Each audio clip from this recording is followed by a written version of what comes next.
Hello, I'm Bernard Hickey from interest.co.nz and welcome to a special housing report brought to you in association with the BNZ.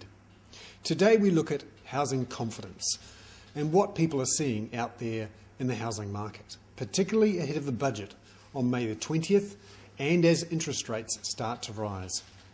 The ASB does a survey of housing confidence. It asks people whether they think house prices will rise or fall, what they think will happen to interest rates, and generally whether they think now is a good time to buy or sell. They do it every 3 months or so. And the latest results for the 3 months to April show a net 35% or so expect house prices to rise. Now that's down sharply from more than 50% in the last survey who expected house prices to rise. A lot of people are worried that as the budget comes up on May 20th, we're going to see more pressure on the investment scene for housing.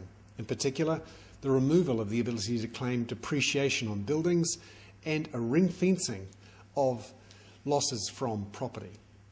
Now, this could have a real impact on the housing market. At the same time, we're seeing that incomes are just not high enough to justify some of the high prices we're seeing in some of the big cities.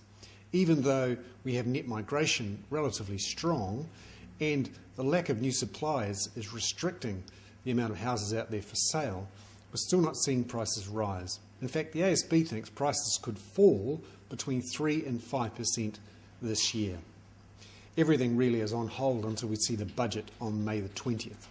We'll be there, down there in Wellington, for the lock-up, so keep an eye on this site for all the details on what the budget means for the housing market. I'm Bernard Hickey. That was a special housing report brought to you in association with the BNZ.